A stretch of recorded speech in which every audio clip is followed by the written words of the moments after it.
good afternoon.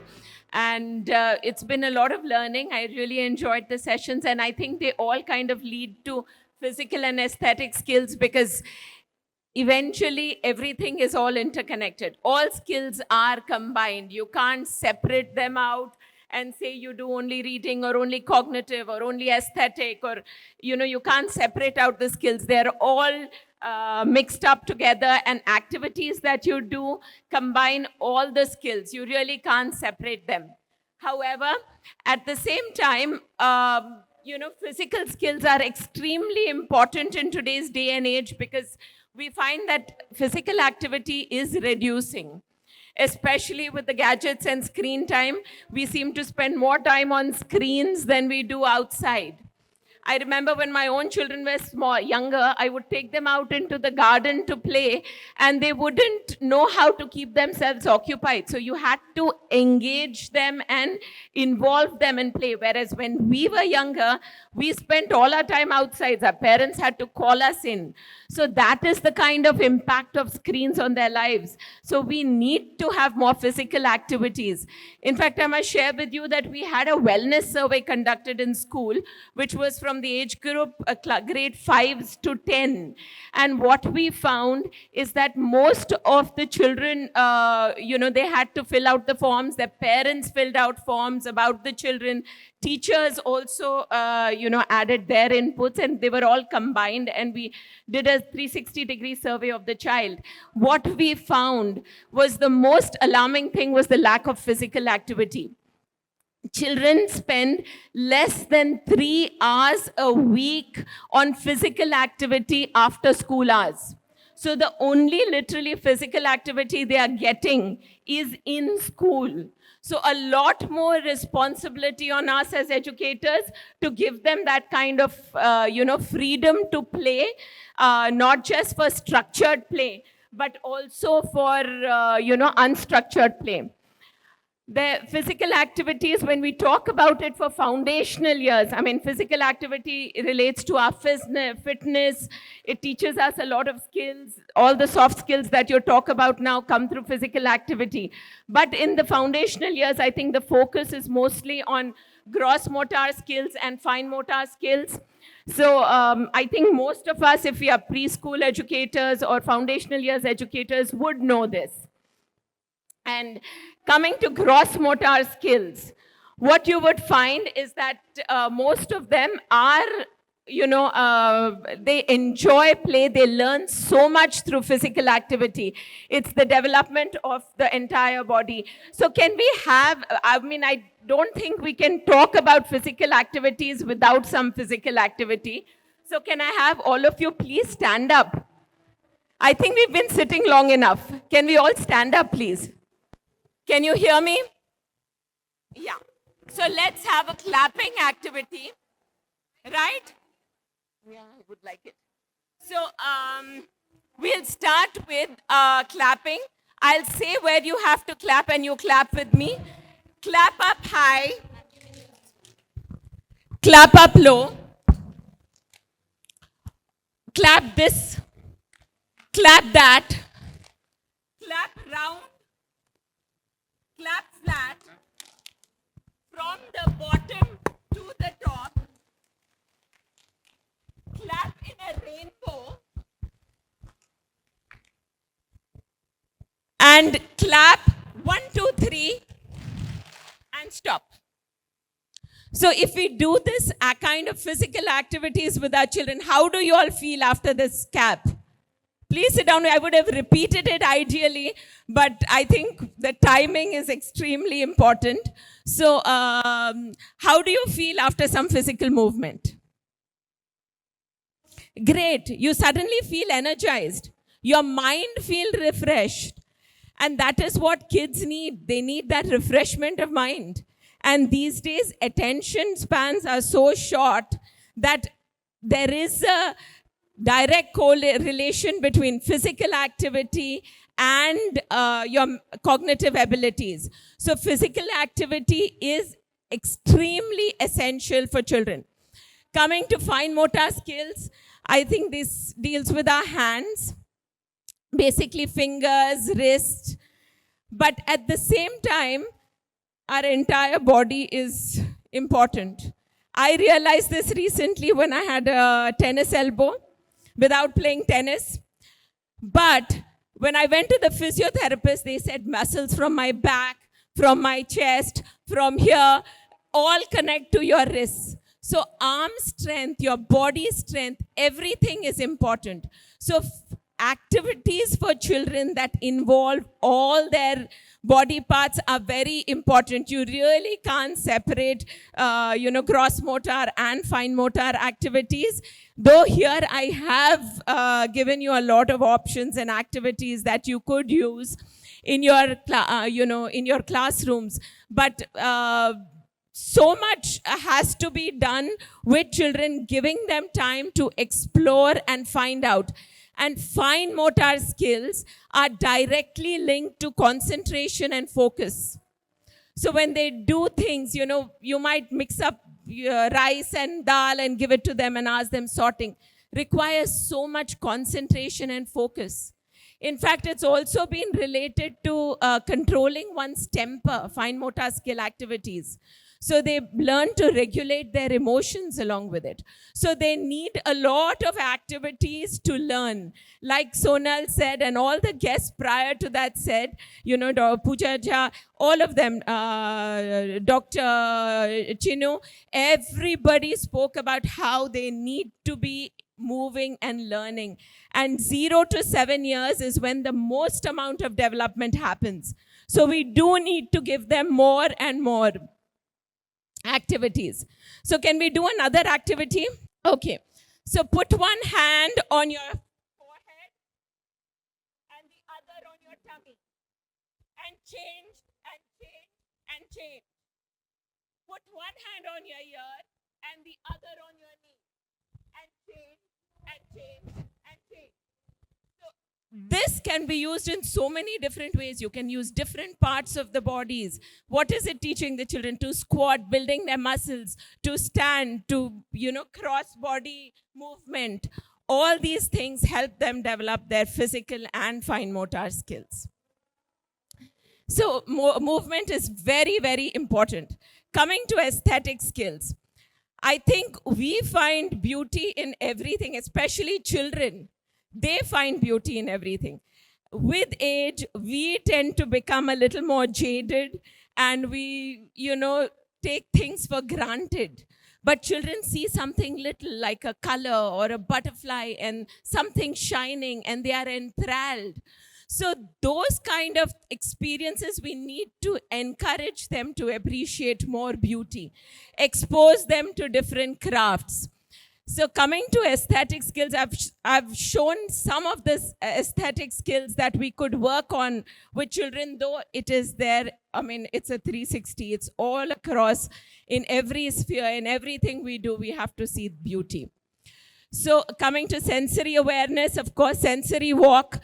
We do a lot of sensory activities, some of the other speakers spoke to, but a sensory walk could be fun where you fill up tubs with different things. You have sand, you have water, you have a sponge, and they walk through the tubs.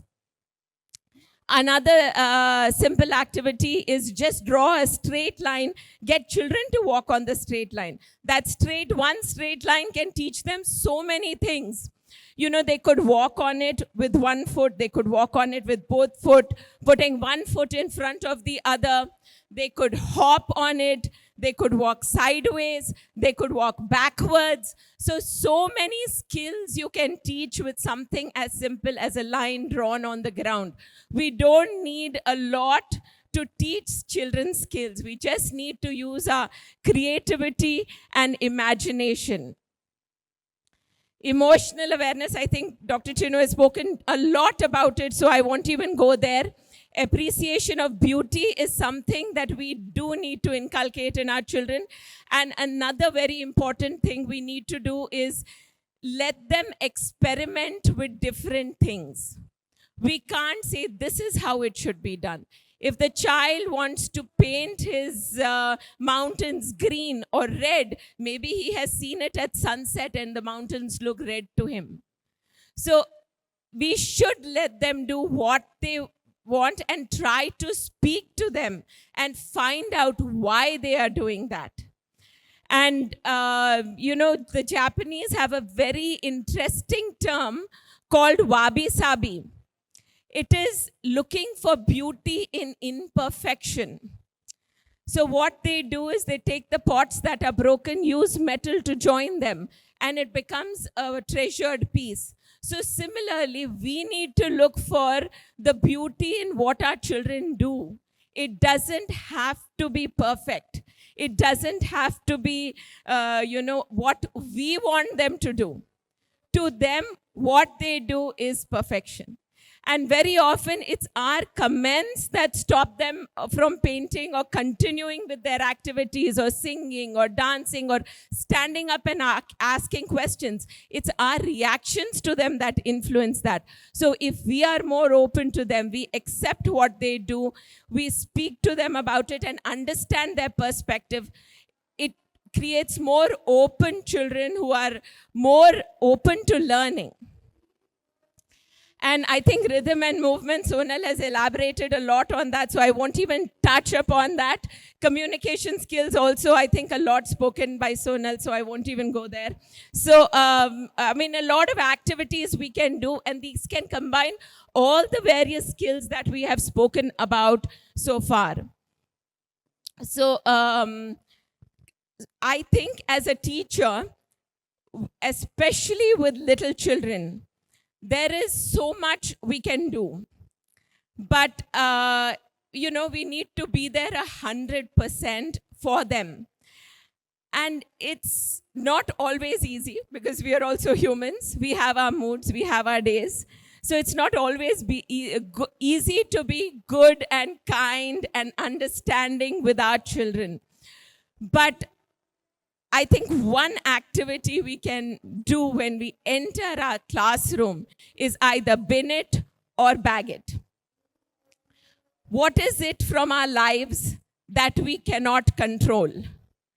You couldn't find the right parking space. Your spouse said or your partner said something to you that upset you. It's not going to impact you or make any difference to your life in the classroom. So bin it. Leave it outside the classroom. And what needs to be dealt with later, you bag it. And then you walk into the classroom with a happy face and give your 100% to your children. Because eventually, as educators, you are the queen or the king of your classroom. That is your kingdom. And what you do, how you react, that sets the tone for what happens with your children.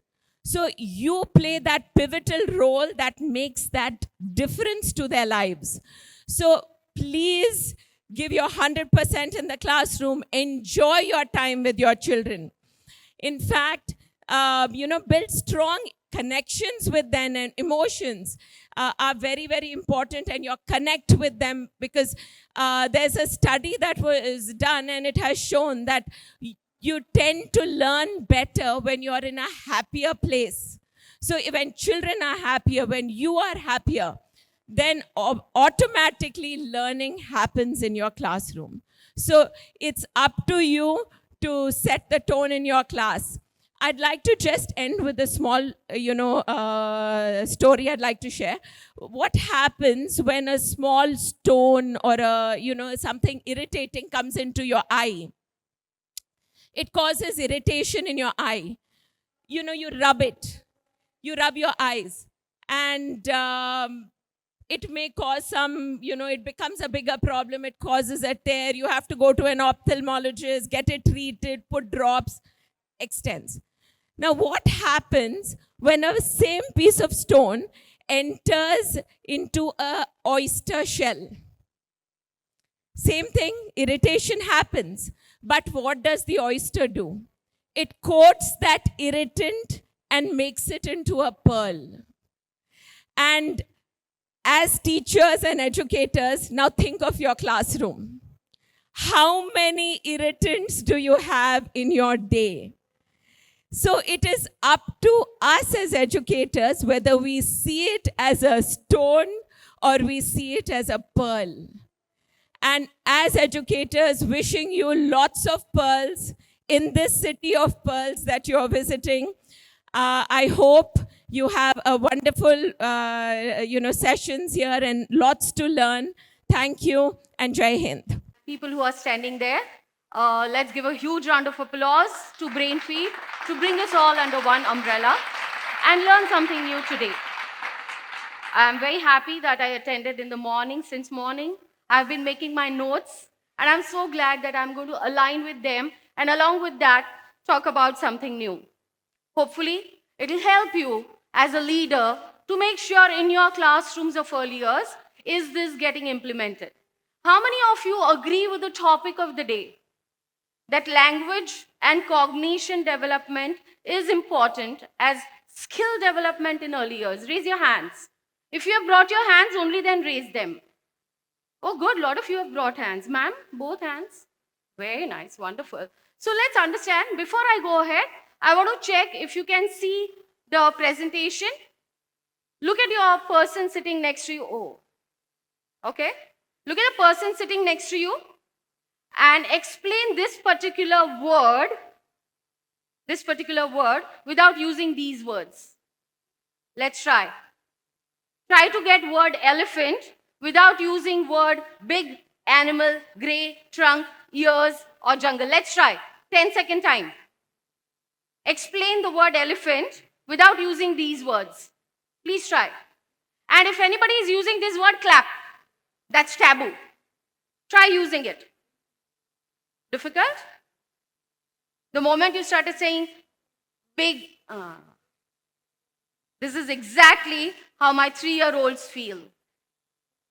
They have thoughts, but they don't have vocabulary for it. They are frustrated. They don't know how you understand. And we feel they are problem children. Are you with me? Language is one of the thing, a very famous quote goes that the limit of my language means the limit of my own world. Imagine that 3-year-old who wanted to explain but had lack of words. For the 10th second, you started saying, about to say and said, oh, that's taboo. Imagine you don't have those words existing in your life. How frustrating would that be? Language plus cognition is architecture of thought. Think about it. And where do they learn that in today's era is with us, early childhood educators. At home, I'm saying, I made a road on top of the water. And the teacher says, you made a bridge. From multilingual, bilingual, I finally get a language that people understand when I articulate. Let's listen more about it, how they are interconnected in early years. And a lot of teachers I meet, they say, ma'am, we have curriculum to finish. We have PTMs. We have Red Day celebration. We have Grandparents' Day. When do we do all this development that Panchakosha Vikas can happen, that NCF says? Where is the time? My in-charges are pressing me. You have to finish this many worksheets. You have to prepare for annual day for 3 weeks. How do we do it? So let's decode and understand how can we do this. What is language? Is it just a speech? Without language, there are children who have speech impairment or can't hear. Do they not communicate? Is there cognition in problem? No. Cognition is your ability to remember, reason, and problem solving. But can you do it without the language effectively? The question comes over there. So let's understand.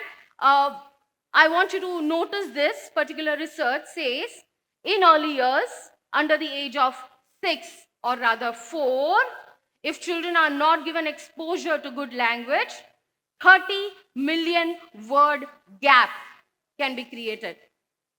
Please refer to this research and you will be astounded what is your role in early childhood education.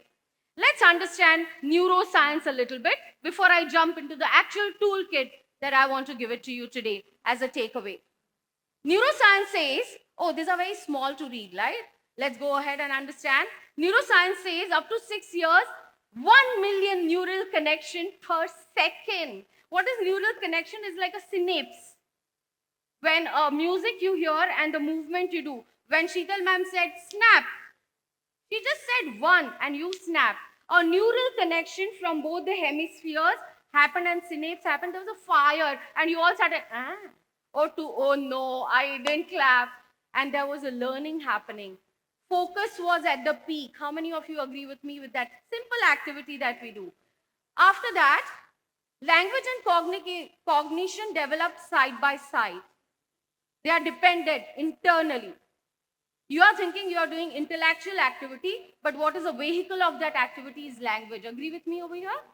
Let's move ahead and understand the gentleman, the hero in constructive cognitive theory that he has given, Jean Piaget. Jean Piaget says, child's language, as brain develops, his language will develop. He'll be able to evaluate. If you have not heard about him, kindly write down his name and Google more about him. He believed children move through specific stage. Our focus is sensory motor and pre-operative till the age of 7. What is our role is to make them concrete in their foundation.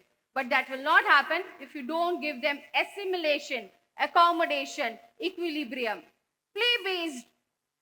Alison Gopnik has done a research in 2009 and published it that if you play with children, these children will have good logic. Let's try playing as well as we proceed further. Vygotsky. I'm running fast because I want to do justice to the toolkit that I'm going to give. These are just the synapses for you. I'm just seeding a thought. Go and Google more about it. Lev Vygotsky said, give culture, give social environment. His theory is known as socio-cultural theory. He says, think about Tarzan. How many of you have heard a story of Tarzan? Or seen a movie? Right? Was he intelligent or no? Then why did he do? Why he didn't speak? Because the environment gave him, but he was intelligent, he picked up the language eventually. So don't worry if you're vernacular medium, you can't speak fluently English, doesn't matter. As long as there is a vehicle of thought, you're sorted. And finally, as a classroom, create a print-rich environment. Make sure as a teacher, you're speaking softly, warmly, that somebody likes to hear. Imagine if I talk like that, how long can you hear it? Don't shout.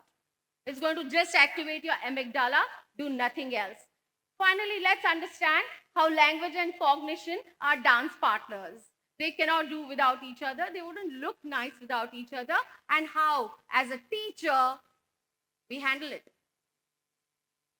As I mentioned, as a teacher, do I even understand? Am I even qualified? Have I done my diploma in early childhood education to understand child psychology, to understand the developmental appropriate milestones? What I'm going to give you is a grasp approach. Use this approach and I promise you 10 minutes a day. Can you take out 10 minutes a day with your babies? Circle time, transition time, free play time. Take out 10 minutes of time and I promise you it will work wonderfully. Let's understand what is grasp toolkit. When I say a word grasp, how many educators think first need is to grasp their attention? The biggest problem post-pandemic, right? I'm promising you for every concept, use grasp and see how your classroom children will have joy and they'll forget their learning. And that is the way we as a teacher are going to go about. G for games. Play games with them. R for rhymes and songs.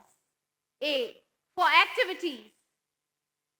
S should have come, but the P is coming, so perpetuary, and S, story. Any concept that you're teaching in early years, G, R, A, S, P are your tools. Let me show you how we can integrate them. For an example, we can do this. I've listed only 5 activities. I'm sure all the leaders sitting here have 50 more activities, and associate them, integrate them with your subject. For an example, let's do odd one out. You're going to see 4 pictures here in the next slide. I want you to shout out, which is odd one out. Are you ready? Can I hear yes? Let's go. Odd one out. Carrot. Now, if I ask you, you have to peel it. Then it becomes banana. Okay. I want odd one out to be an apple. How will you make that odd one out? You are adults, so I can ask such questions. The only thing with seed to be seen. Agree with me? It's up to us. What kind of questions we are asking children? What kind of cognition we are giving? Are we making them right answer is carrot, everybody write carrot. Take on carrot, circle the carrot. Let child ask why. Let child ask because it has, let them use this terminology to have flexible thinking. Because 20 years from now, I have no idea what jobs are going to be there. Early childhood educators' job is safe. Nobody can be empathetic apart from them. Thank you. The next game, what's missing? I want your eyes on the screen, and there are 15 objects over here. I'm giving 10 seconds when I'm speaking. You're going to observe carefully, and now tell me what went missing. Clock. Sir gets a chocolate. I will give it to you after. No, badam will be better. Let's keep, I will give you badam.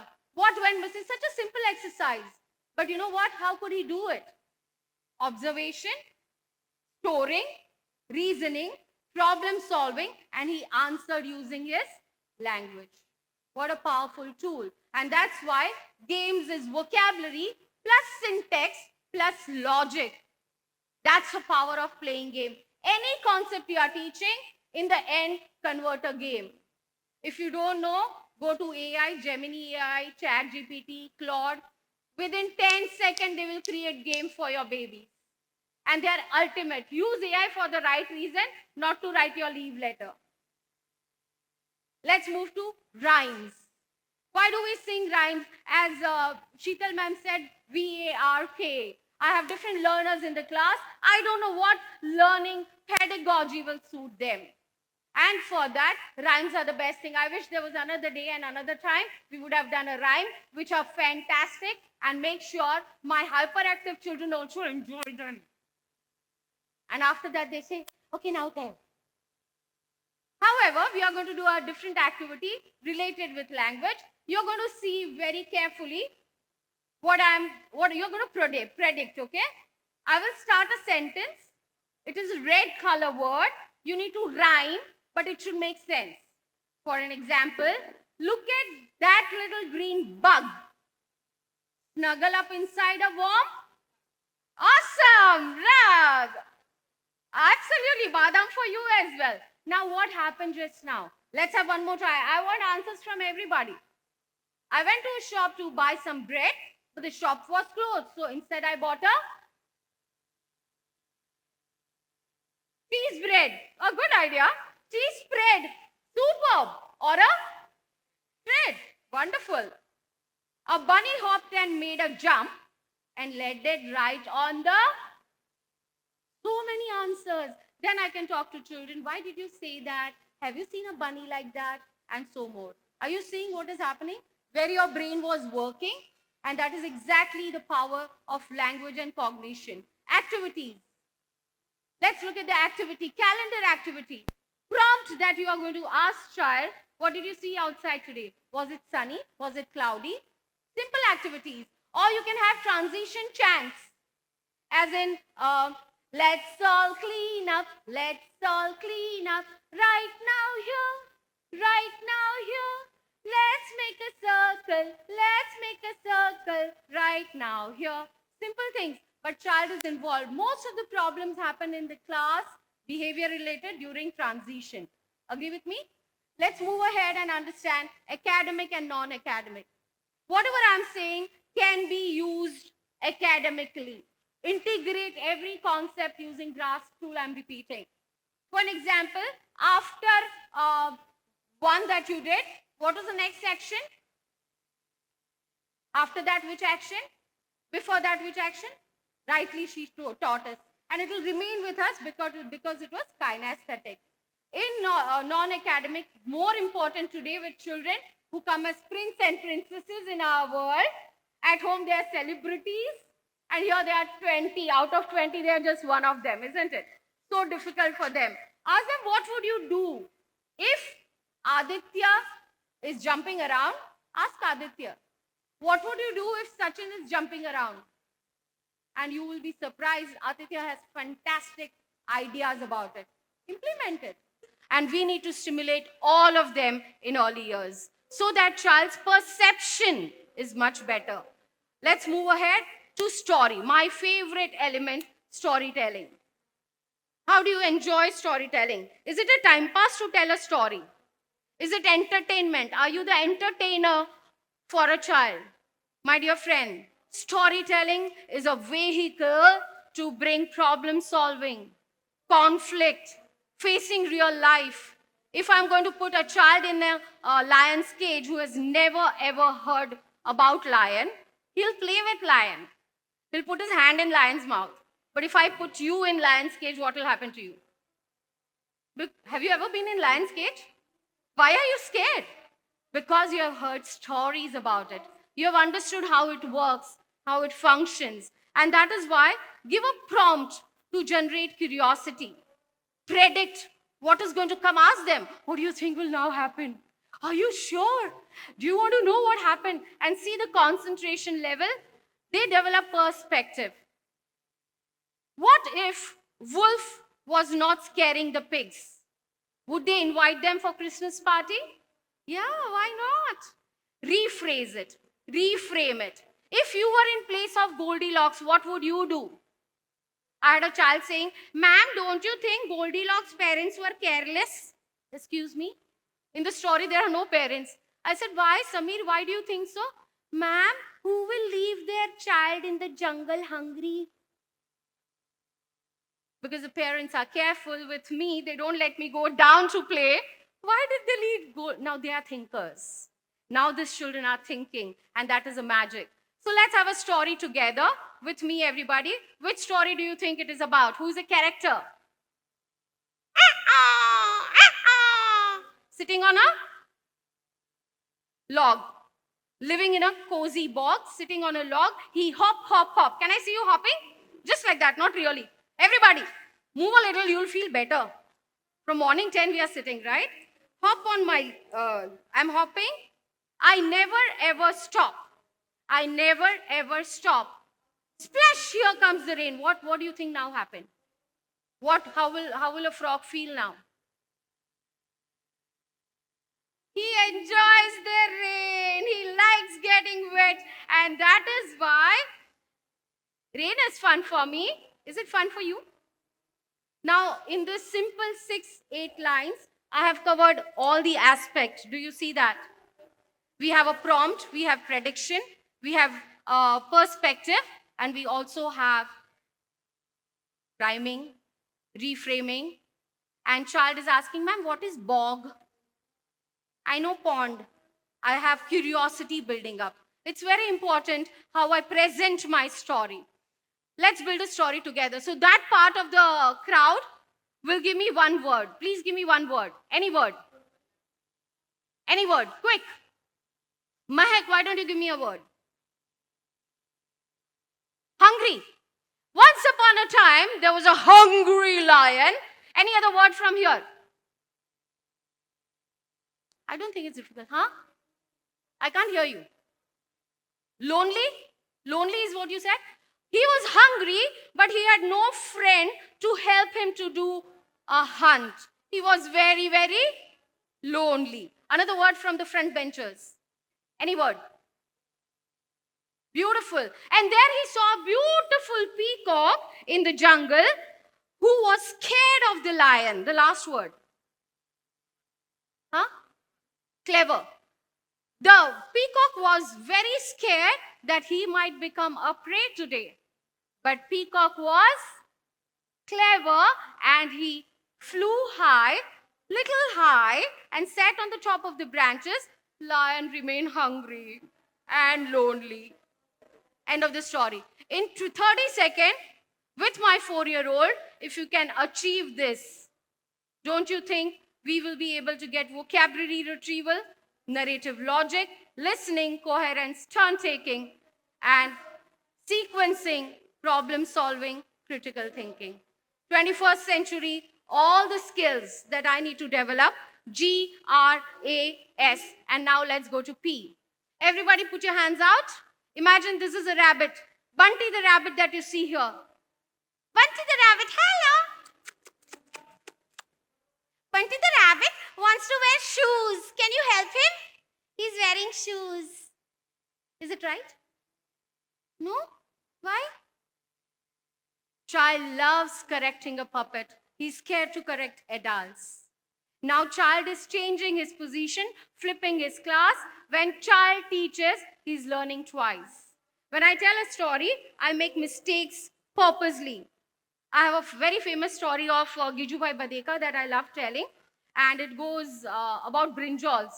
So first time I say purple brinjals, then I say orange, and the child says, no orange, it is purple. How's their attention? How's their vocabulary? How's their thinking? And how easy it is for them to use puppets. Please use lots and lots of puppets in your class.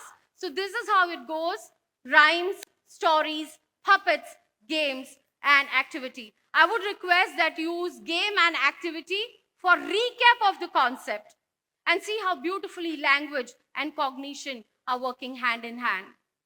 The children that are with you, these are the references that I've given. You can take a screenshot or reach out to me. I will give you the articles as well. Please make sure in early years, children are dependent completely on adults. As an adult, are you knowing your job? Are you learning to implement to grow, unlearn, relearn, and innovate to grow? I thank each one of you for being here. Thank you so much. I hope you are going to take back brass tools and use it in your school. And remember that language and cognition are dance partners. They need to go together. Thank you so much.